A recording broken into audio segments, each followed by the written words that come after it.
simply by adopting the eternal principles of Mahayoga and natural hygiene and transit a totally natural way of life.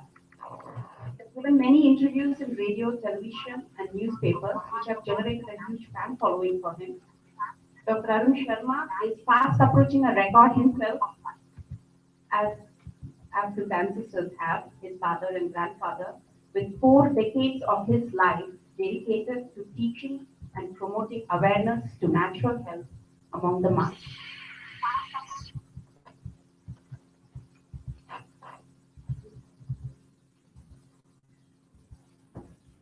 We have a small invocation prayer. I would request you all to close your eyes and just listen to the words.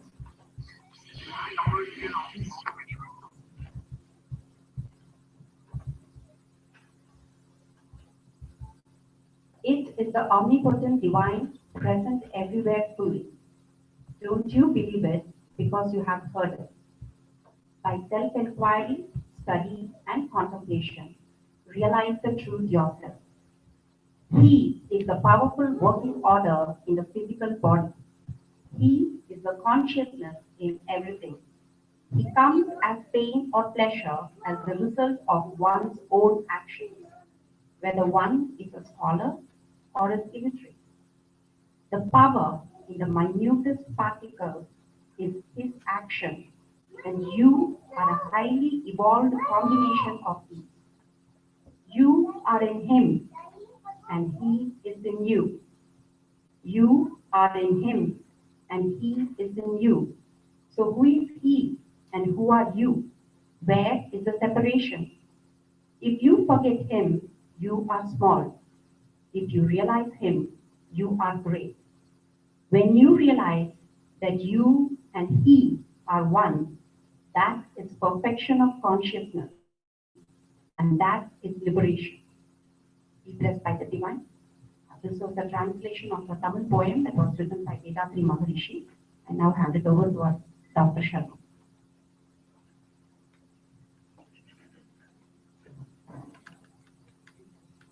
I would request you all to chant 3 times Om with me. I'm keeping you as final call of prayer. The Om will be in 3 pitches, lower pitches, middle pitch, and the highest pitch. And after the 3 Oms, we will close our eyes and meditate on the sound vibration that we have received so far. And jointly, everybody, when we chant, the power of meditation is much more. Take a deep breath.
Vakratunda महाकाय सूर्यकोटि समप्रभ निर्विघ्नं कुरु मे देव सर्वकार्येषु सर्वदा.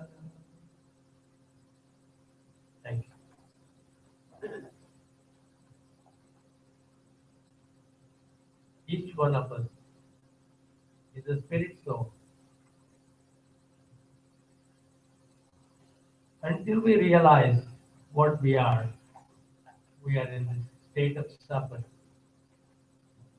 There is practically any one who wants to suffer. We all want to be happy. We all want to be healthy. And when we want to be healthy, we also need to know what are the elements that will keep us healthy. For us to know about our health, we should know about what materials we are made of.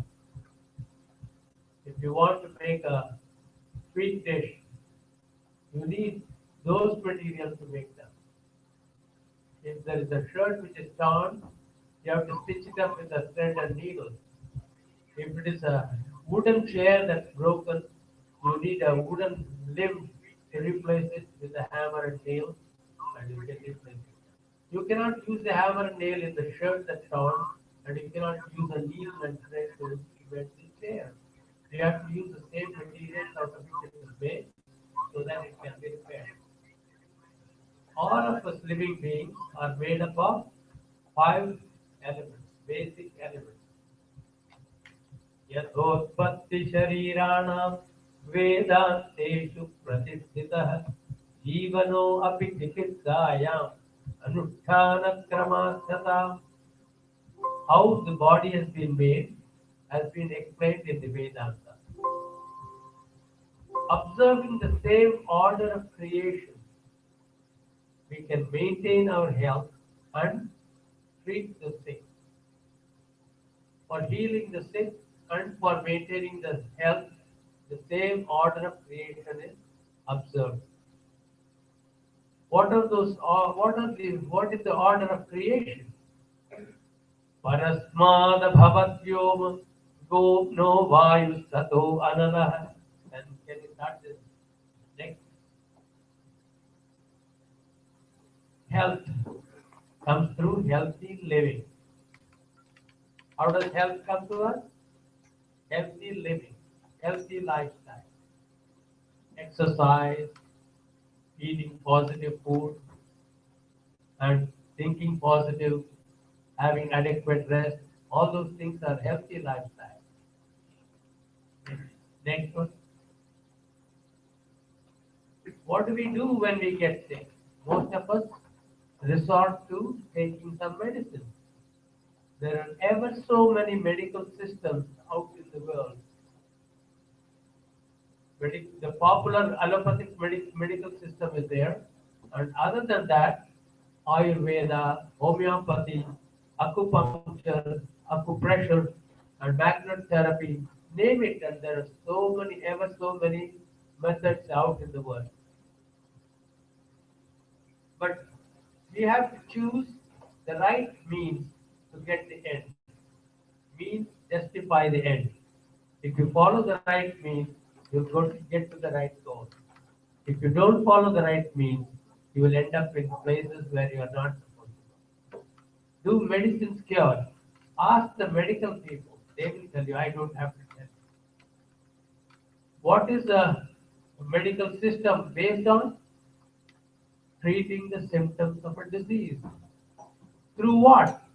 Through the means of medicines. So-called medicines, they are drugs.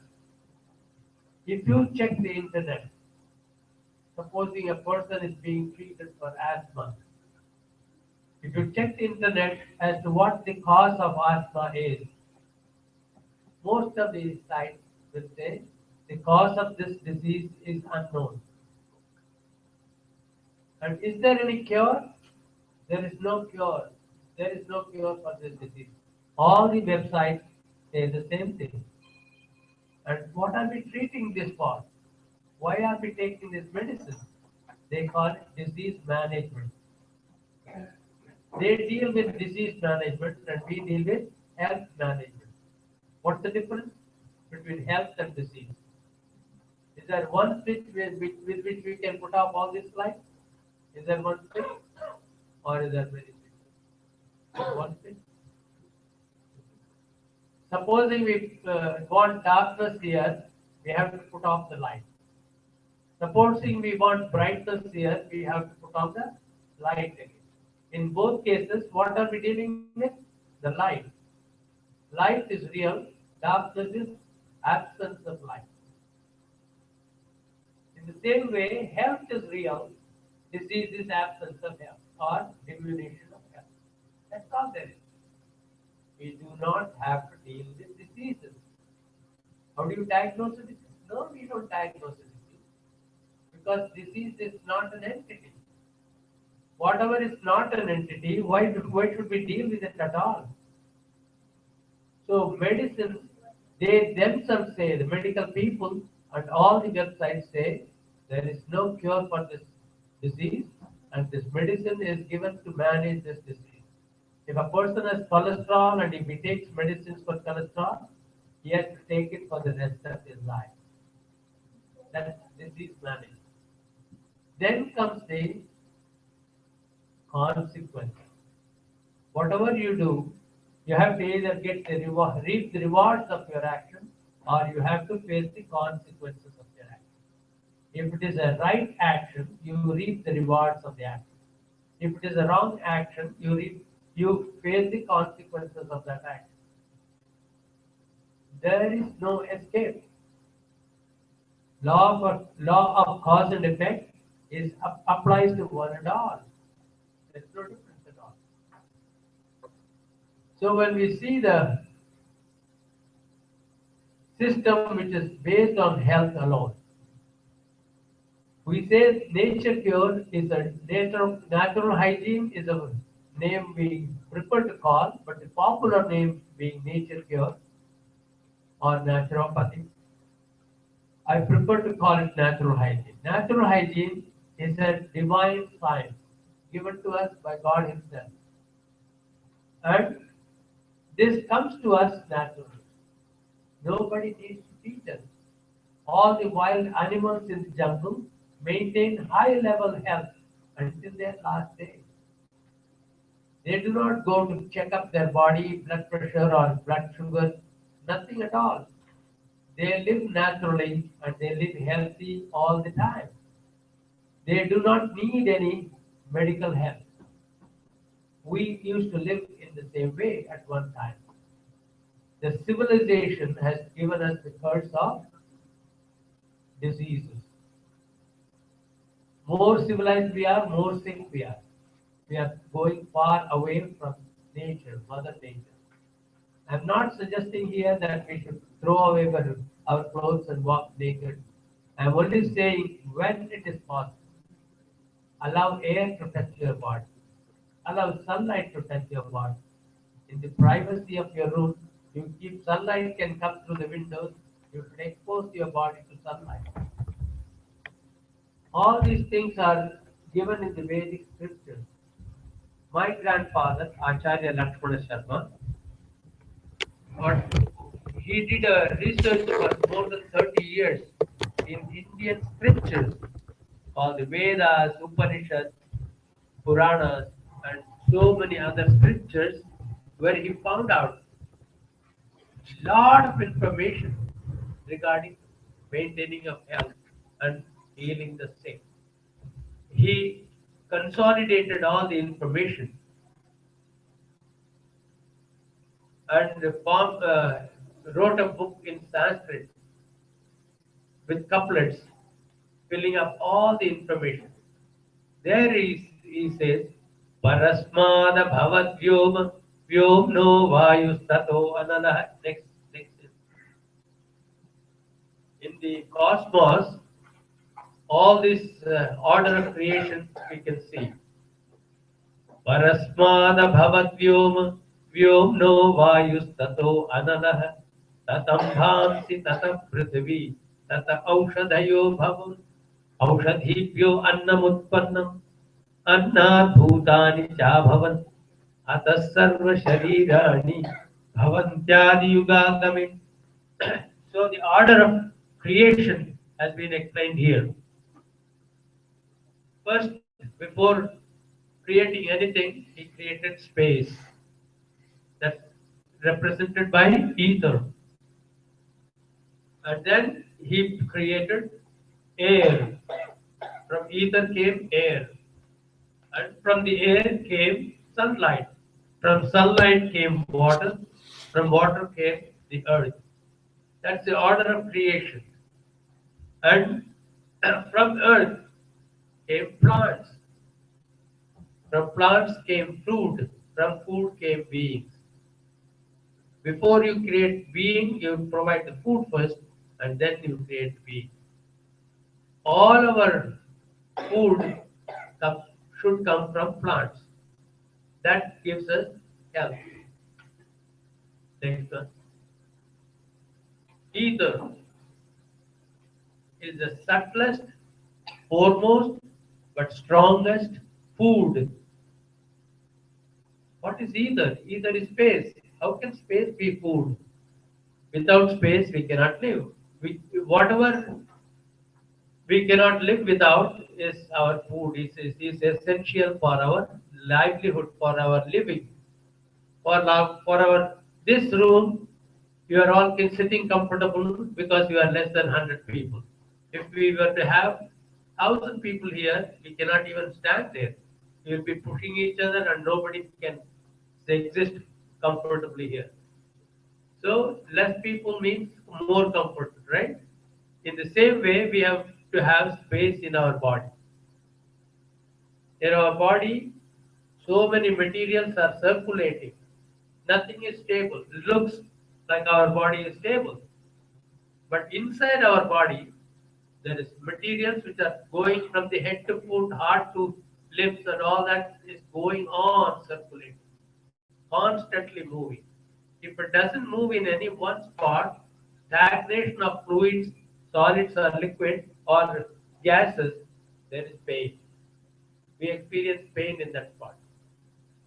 So that circulation has got to be always there. Ether is power. Ether is a basic material out of which we will be capable of absorbing food or energy from air, sunlight, water, earth, and the plants that comes from the earth and the food that we eat. We cannot absorb them without creating the energy of space in us first. And how do we get space in us? By fasting. By avoiding food, we can get ether in us. Akasha Tattva, it's called. And Akash Tattva is the foremost of all the creation. Subtlest, but strongest food. So whenever somebody is sick, very sick, our forefathers said, Langhanam Paramaushadam. So fasting is supreme medicine. Supreme medicine. For any high fever, any severe pain in the body, all that you have to do is fast. Don't eat food. Supposing your car is damaged and you want a mechanic to repair it, and if you tell him, I don't have time to spare, I'll be driving around, you sit in the bonnet and you keep repairing the car, you'll say, oh, you're crazy. We can't do that. You have to leave the car here. I have to open the parts and check it out and repair it and then give it to you to run it. But we think we can just take a pill or two and keep going to work, and we can get all the body repaired already. Only if you stop eating will the body get an opportunity to repair itself. If we keep putting food, the most priority job in the body is to digest the food. If it is not digested, it's going to rot. If it rots, it becomes poison. Most of the cause of all diseases is rotting food in the body, accumulated filth in the body. Why do we get to that stage? Because we don't live hygienically. Healthful living is hygienic living. What is hygiene? Is cleanliness, right? Matter in the wrong place is dirt. Dirt is what? Matter in the wrong place. If we put dust from the wall in the food plate, it's dirt. If we put on the wall, that's dirt. Food in our plate is not dirt, it's clean. And if the mud in the wall is not dirt. Where it belongs, if it is there, it's not dirt. In the same way, we don't think and we eat foods which do not belong in our body. The commercial adventure is so much that they make you eat things which you are not supposed to eat. They mix so many things in the manufactured goods. If we examine, that produces disease in you. We don't know. Oh, this is tasty chocolate. Let's take this or let's take that food. The packet is very attractive. Everybody is taking. Why don't I take? We end up with unhygienic living. Unhygienic living is the cause of all diseases. What is the unique feature of nature cure? There are so many systems of healing, but nature cure has one unique feeling. That is the concept of unity. What is the concept of unity? We have 5 unities. We say all diseases are one. Can you believe that? Can you believe that all diseases are one? We believe that all diseases are one. How can it be same? There is cancer, there is arthritis, there is asthma, there is diabetes. There are so many diseases, and they are all classified as different. They take days together to diagnose a disease. Oh, we still don't know. We have done this test and that test and all kinds of tests, but still we don't know what disease it is. My friend's child was in a hospital in Miami, and for 2 days or 3 days, they were still checking her problem. And in the meanwhile, her grandmother came from Cuba, and she checked. Oh, she has got smallpox. Let us take her home. Don't leave her here. And immediately they took her home. And before they take her home, the nurse heard what the grandmother said. She went and told the doctor. Doctor came rushing. Oh, we know that she has got smallpox, and we found out. No, you didn't find out anything. You have been doing it all the time. Grandmother knew what it is. Immediately, she took her home.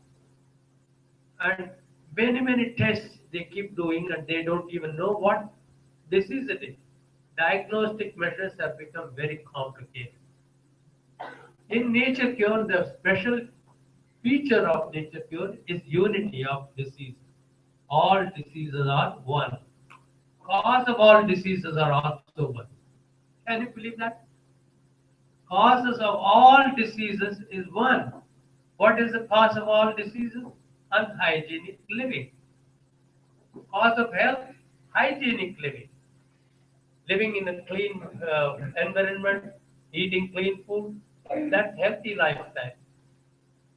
And cause of all diseases is unhygienic living. So simple. It is said in Sanskrit,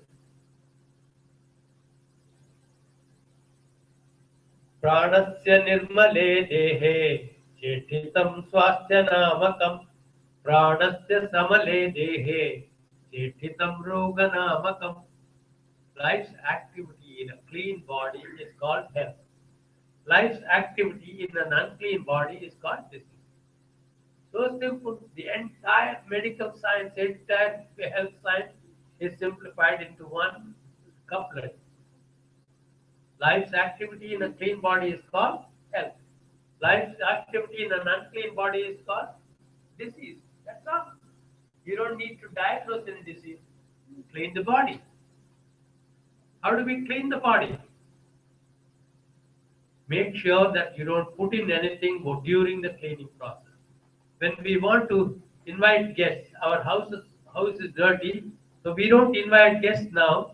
We first clean up everything and put it in the backyard or throw it in the garbage, clean up the house, then we are ready to invite guests. That's the same way we close the front door, open the back door, and eliminate all the waste, and then we are ready to eat next.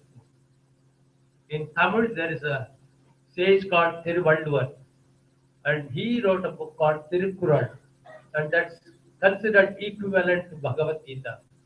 There he says, Marundana Vendavam Yakekku Arundiyadu Astadu Potri Unin. That means all your life you don't need any medicines at all if you follow this one principle, that you make sure that the food that you have eaten has been digested completely and the waste thereof is eliminated.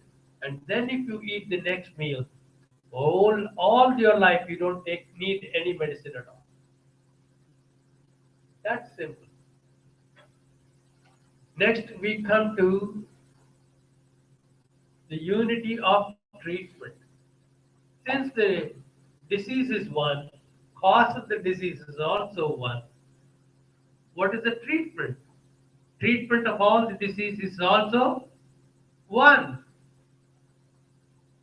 What is the treatment? To improve health. That's all. If there is a disease condition, to change the disease condition back to health, all that we have to do is to improve health. You are all sitting in 1 hour, you are going to learn nature cure in a jiffy, and you know what is health science. I am going to give you question papers, and whatever I am telling you now is going to be answered by you, and within 5 minutes, you are all going to be nature cure doctors. Can you believe that? It is not a joke. It is simple and it's possible. If you understand the principles, then you know how to apply it. Different situations are there. If you know the underlying principles, you can apply according to the need of that situation. Although the treatment of all diseases is one, application is different for individuals, depending upon their age, their capability to adopt health rules, their capability to adopt a change in diet, and the cardinal principle of nature cure. Hear it again. Cardinal principle of nature cure is non-violence. You can't suddenly put anybody into fasting. You cannot suddenly put into somebody to do certain things which we require to do in nature cure. You have to change gradually. If the adaptability is there. Cardinal principle of nature cure is non-violence. What's the cardinal principle? Say? Non-violence. Yeah, you should all say, I'm making you say it because you're going to answer question paper, right? Non-violence is very important. Ahimsa paramo dharma, right? So if you do violence, it will react very bad. And gradually, if we make changes, it's possible to effect a change. But there are situations when we can do it immediate change. What are those situations? Acute diseases. When there is a high fever, when there is severe pain in the body, when there is severe crisis in a person, we can immediately adopt nature cure and give them relief faster than any pill can give you. Can you believe that? All these years we have been thinking, oh no, when the pain is too much, let's take the medicine, get well, and then think about all other nature cure or whatever you want to say. That's not true. In my past 45 years of experience, I have seen this over and over again. Severe pain, severe crisis. In few minutes, the crisis is gone. We have methods. What are the methods? We are using ether, we are using air, we are using water, sunlight, we are using water, and we are using vegetables and fruits and things like that. Go to the previous one, air. Air looks like nothing at all, but it is so vital for our health. Can anybody live without breathing? No, not even for a few seconds, right? We have to breathe. And now let's all do a deep breathing. Deep breathing deep. Hold the breath. Breathe out. Hold the breath again. Breathe in deep. Hold. Breathe out. Hold. Now breathe normally. This is 4 parts of one breathing unit is exhale, hold, inhale, hold. There are 4 parts. And if you do the 5 units continuously, And after the fifth unit, you do the normal breathing and observe your breath. At that time, meditation becomes so easy. Without any effort, you will be meditating. When you focus on the breath tries to escape your attention and it becomes subtler and subtler. And comes a state when you are not even breathing. What is the purpose of pranayama? Do you know that? Just a guess. Any guess? Anybody? Raise your hand. What's the purpose of pranayama? Beautiful, beautiful. See? You have to come on, try. Don't worry if it is wrong. If we are all learning. Pranayama increases circulation of the body, she said. But the ultimate purpose of pranayama is to come to a stage of not breathing. Can you believe that? We do better breathing, we do deep breathing in order to come to a stage of not breathing. Yes. Without breathing, we would die. Beautiful. Beautiful. That stage lasts only for a short duration. He's right. Without breathing, we'll die. But for a short duration, on its own, we are led to a state of absolute bliss, where there is no thoughts and there is no breath. That's what all these Maharitshis, they teach us. Deep breathing and all those techniques so that we can reach that stage of bliss. What does this state of bliss give? It gives us capacity to face challenges in our life. Now we use the element of air by pranayama, deep breathing exercises. Right? Next one. Sunlight.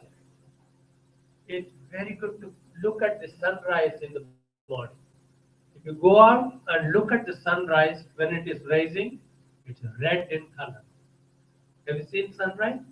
I'm saying it's yellow and red. Yeah, first it is yellow, no, first it is red, and if you keep looking at it, it becomes orange, and then it becomes yellow, and then it becomes green, things like that.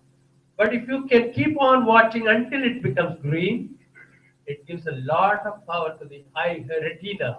In the retina, cells are rejuvenated and your eyesight becomes better and better. In 1 month, you can get rid of your glasses. I'm telling you, it's not a joke. Many people of my age, they tried it even at the age of 74, and they got eyes better, better eyes. Come on, say. When I looked at the sun, it was making my eyes so hurt because it has. That's why we should look at the morning sunrise. It will not hurt. In the daytime, it will hurt our eyes. Sunlight, we use the sunlight for improving our health by exposing our body to sunlight. Usually, our head and hands get exposed to the sunlight. But there are parts of the body which are always covered. And if we make an effort to have a solarium in our house or a room where sunlight comes in, and we are able to expose our body within matter of minutes. We don't have to heat the body. Just with the light of sunlight, within minutes, our body gets beautifully changed, exhilarating change, and your blood is getting purified. Through air, through sunlight, we purify our blood, remove toxins, and put in nutrition. And that's all we need to do by doing this. We improve our health. Let's go to the next one. Water. Apsume somo abravi antar vishwani bheshajam. Apsu means water. Water is universal medicine. There are ever so many hydrotherapy applications. Solar therapy is there, and solar therapy is called sun bath. We are taking the bath of sunlight. And hydrotherapy is using water in different ways to get a healing. Supposing our head is hot, we put a wet cloth in our head. High fever, just a wet kerchief here, and the kerchief, water particles in the kerchief gets heated and starts evaporating, and it keeps on drawing the heat and head becomes cool. Keep your head cool in both senses of the term, temperature and temperament. So that's how we use water for healing all our diseases. That's called hydrotherapy. Next. And on the earth, the fifth element is earth. We don't use earth as food directly. First four elements are directly food, but the earth element is represented by the plants on the earth. And all the plants are not our food. Each plant is food for different creatures, different species of animals. So God has made certain leaves which the goats eat, and certain other leaves which the cows don't eat that, and cows have their own selection. Like that, all the animals know their choice of earth. We also used to know, but now we have lost all those knowledge due to influence of modern civilization. If we learn to fast from now and then, and if we do pranayama, and if we live periodically in the hygienic manner, all that knowledge comes back to us. And among the plants, only those plants which form food for us independently. Supposing you are eating carrots independently, you enjoy the taste and nothing wrong happens to you. No side effect, no damage. But if you eat, supposing some other product, some dhania seeds, you can't eat much. You can maybe eat a little bit. Then it disturbs you. Methi, haldi, like a turmeric, they're not food, they're spices. Whatever is food, which can be eaten independently as food, that alone can become medicine. In health, you eat food in a sumptuous quantity and you digest it and nourish your body. In sickness, the same food eaten in a dilute form, in a small quantity, becomes medicine. What is the secret of this small quantity? In homeopathy, they teach you that smaller the particle, higher its potency. Subtler the material, higher its potency. That's what science tells us. Among all these five elements, which is the subtlest, is ether. Next comes air, next comes sunrise and sunlight, and next comes water. That is the order of Bhumirapo nalo vayu khammano buddhirevacha ahankaramiti yamme bhinna prakritiratthadha. Bhagavad Gita, chapter 7, verse 5. It gives you the order of creation. In the other order, the grossest is earth, Bhumi, Apo is water, Analo is fire, that's represented by sunlight. Vayu is subtler still. Come with Akasha, Akash Tattva. That's the order. But there are subtler beings than Akash Tattva. What is that? Mano, Buddhi. You can conquer even the mind sometimes, even conquer the intellect sometimes. But what you cannot conquer in the ultimate is ahankara, the ego. If I feel that I taught you, I did this, I did that, the purpose of doing it is also lost. Let's come to that later. All the physical ailments are preceded by a mental ailment.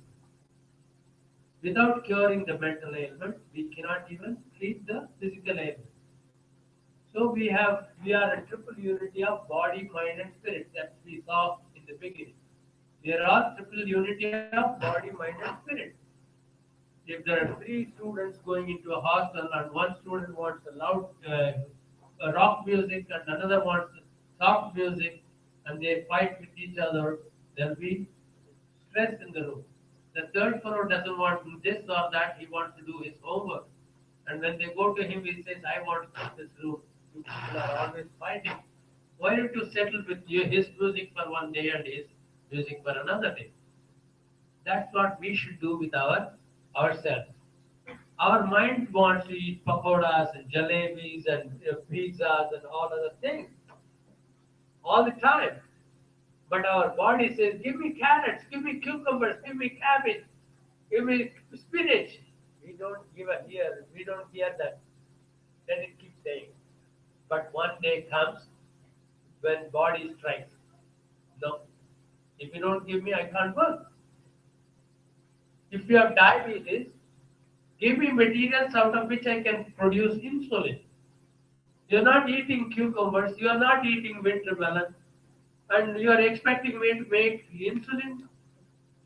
Sorry, I tried my best, and you are not even giving me those materials. So you get diabetes. You have stress in the work, and you don't do deep breathing, you don't do walking. The only game you play is perhaps computer games. That doesn't give you any exercise. So you end up having asthma. In almost all these diseases, they are called chronic diseases. Chronic diseases come to us because of what? Because of treating continuously these acute diseases with drugs. Acute diseases are our friends.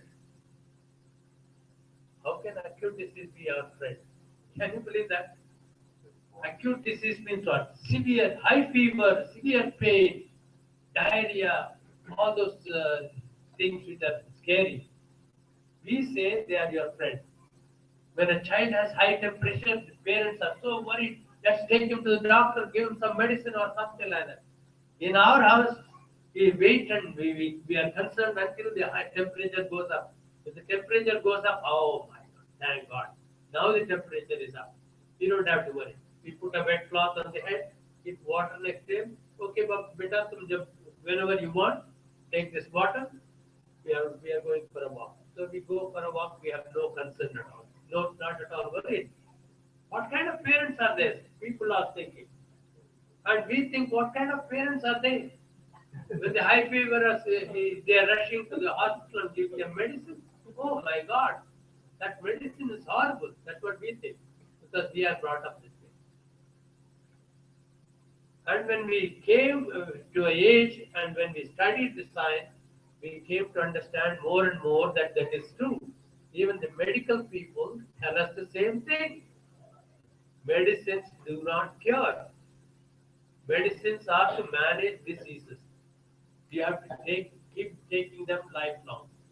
If medicines were to cure, why is there a steady increase in the number of diseases? Why is there the intensity of disease becoming worse and worse every day? The pharmacopoeia of diseases were only in handful of diseases we used to have.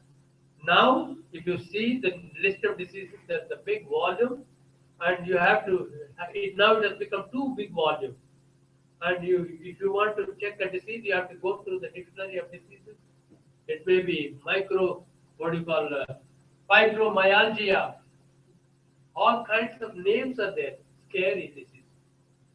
And the doctor says, oh, if you don't keep taking this cholesterol medicine, you're going to die in 2-3 months. Oh, then everybody in the family says, don't try any risk. All those nature cure you can do later, but take the medicine. We are scared. We are scared to death.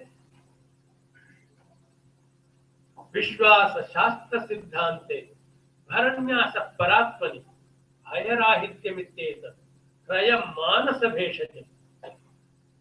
The Shastras have complete faith in the truth expressed in the Vedanta, in the Shastras. Our Shastras are eternal and they are better than science. Whatever scientific inventions have been done, you verify it and see it in the Vedanta, it has already been said. There are so many more truths in the science that they have not found, which is already there in Vedanta. Why did they not invent aeroplane? Why didn't they not invent computer? They didn't need any. In 2004, in the year 2004, there was a tsunami in India. I was acting as substitute priest in Jacksonville Temple, Hindu temple. So during that day, the priest had to go and he said, could you please handle it? During that day, the tsunami took place and I had gone to my home in Florida, in my Hollywood home, and I was checking the calendar, Indian Panchang. And I saw this Panchang was printed months before this tsunami came. That calendar was printed in April of 2003 or even earlier. And they had predicted exactly the same thing as tsunami.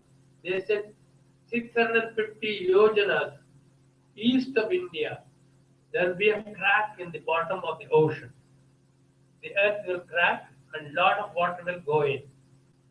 And as a result, on the two edges, on the west and the east of the ocean, there will be a raise of water. It will raise to 200 something yojanas high. It will raise. And there will be destruction of fields, animals and lives, human lives. All this has been predicted there. Every year they predict a lot of things. They say, there will be rain, there will be no rain, there will be earthquake, all kinds of predictions will be there. But I never cared and people also didn't care. That day after tsunami, I read that and I was amazed. How do they predict all these things? Much before the tsunami came. Americans said we have to buy tsunami detecting machine, cost more than $1 million. They didn't use any equipment. They can predict exact by the second how long is when is the eclipse, solar eclipse, lunar eclipse, where it can be seen from, how long it will last, everything they can see. And when we calculate this so exactly, accurately, I tend to believe that Vedic scriptures are more authoritative. Any scientific invention we come across, we verify in the Vedic scriptures and if it is true or not. Whereas people try to verify Vedic statements from the modern science. Modern science still has not found out many things.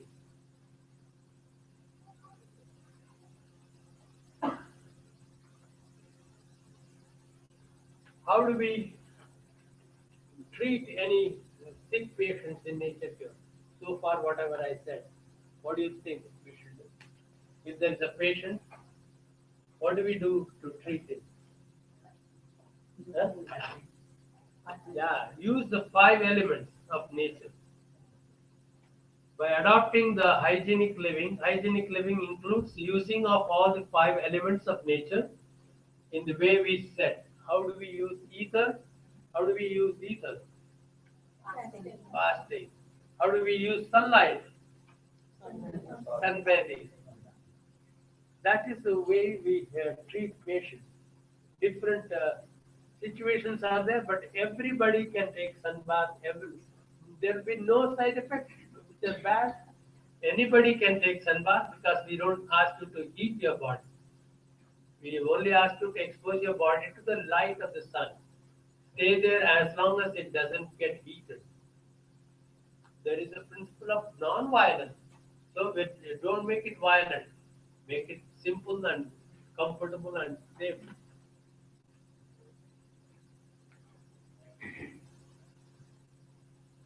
And when is a situation when we can immediately start fasting? Can you say? Acute disease, high fever, severe pain, all those stages. Doesn't matter, we don't have to wait gradually. At that time, suddenly we can start. Because the patient will not like to eat at all. On his own, he doesn't want to eat. But the mothers, no, at least have something. Have some rasam, have some milk or bread. Otherwise, you'll become weak. Feeding in fever is feeding the fever. What do they say? Feeding in fever is feeding the fever. Never feed the sick people. Always immediately give fasting and the patient will fully cooperate because the patient doesn't want to eat.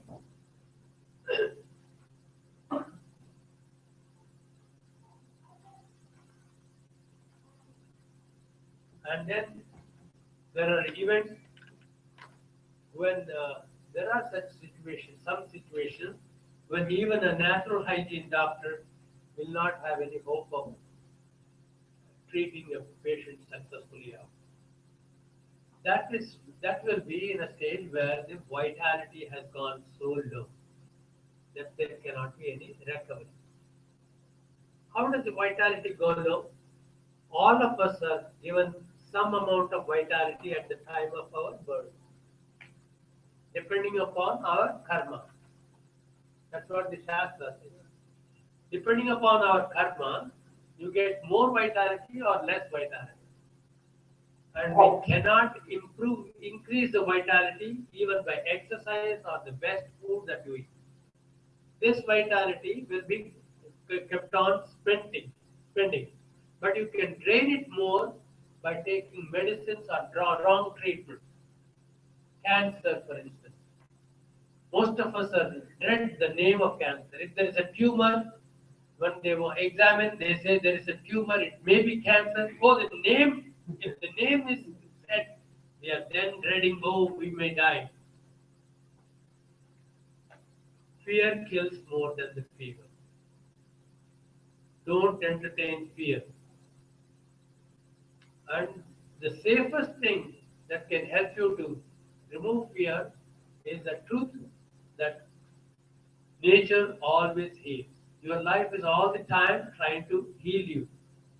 Just cooperate with your body, with your life, and you will be healed. No matter what disease it is. I have seen it over 3 decades in my family. My grandfather, my father, my life, and the students who got training from us, and those people who are practicing natural hygienists all over the world. They have seen so many cases together, everything, everywhere they are successful.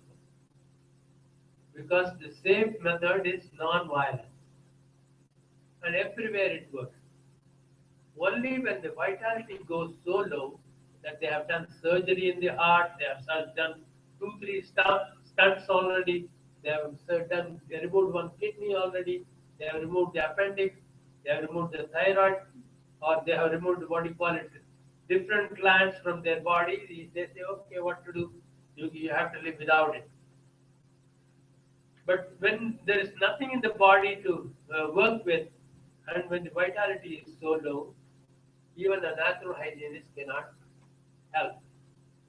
So, in order to save us from that situation, it's right now, not too late, no matter what your age is.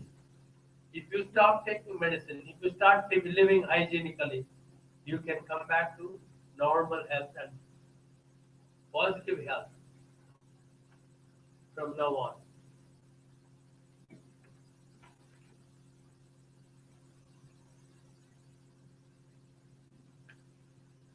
When I'm saying all this, it looks very simple, right? But is it? It is only because it is simple, it's applicable to one and all.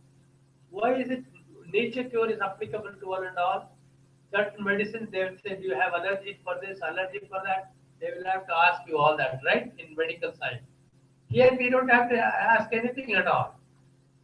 Do only as much as you can tolerate. Don't take too much sunlight, don't do too much fasting, don't do anything too much. Go little by little and gradually you are able to improve your exercise, you improve your breathing time, everything you can do very well. So in summary, I told you that it is simplicity which makes it a special feature that it is applicable to one and all.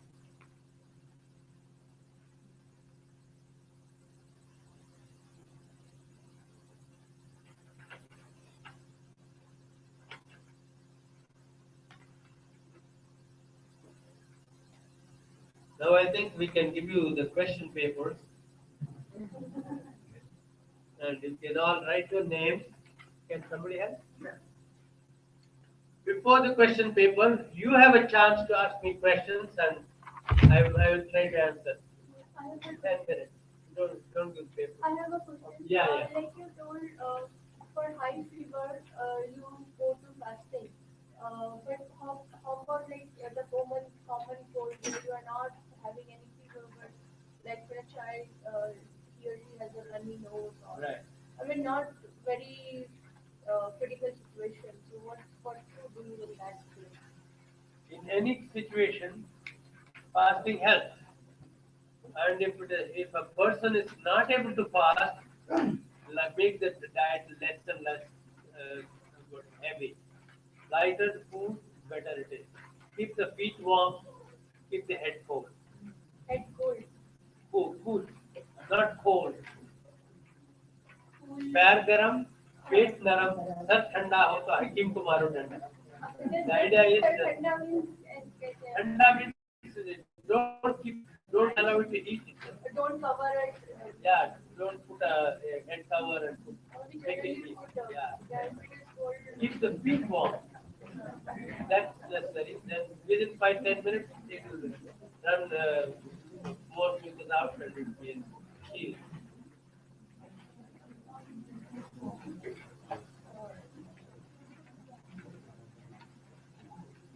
Now you can start answering the questions, and you have to write your name first. Don't answer the question without writing your name.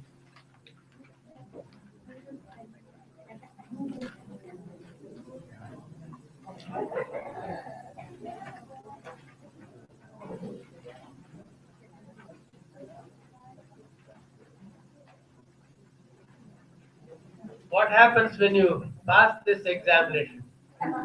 You become eligible to join as a member in the Indian Institute of Mahayoga and Natural Hygiene.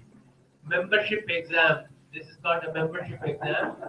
Entrance to higher studies in Nepal. We have several courses. Unless you finish a membership exam, you're not entitled and eligible to join the other courses.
At the end of the exam, 7:15, we'll be finishing it, and some volunteers collect these papers, and papers from this row, this side will be given to the people in this row, this side, and paper will be given to here, from here.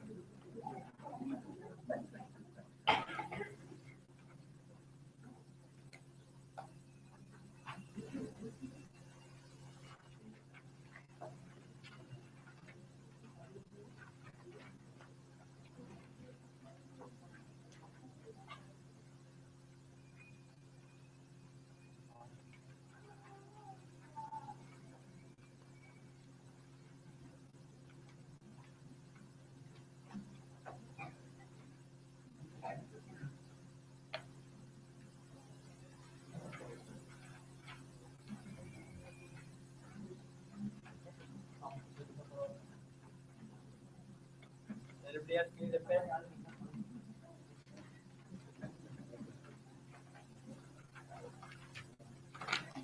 You're done? You can collect your. You're done? Collect all these papers and then give it to those people. That's it.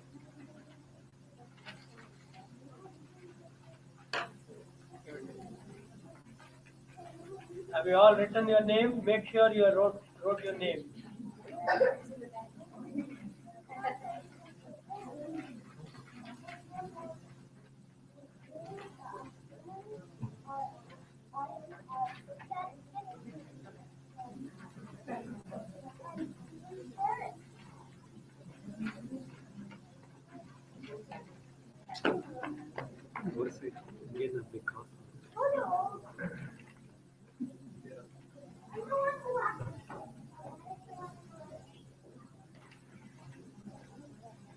Now that's